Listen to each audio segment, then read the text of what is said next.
Hi guys, this month I have got more than 250 subscribers and thank you guys for this.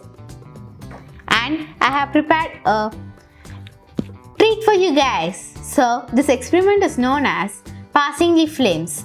I will be passing the flame from one object to the another without touching the flame.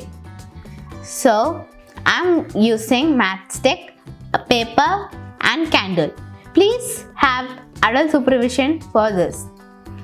So first I'm going with the matchstick. I'm not touching the fire, but it has burnt. Now I'm going for the candle.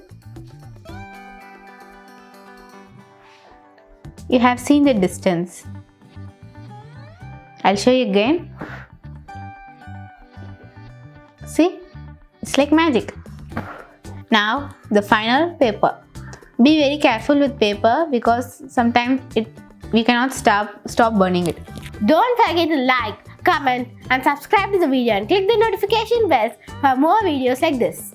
So don't forget to subscribe. Thank you. Bye.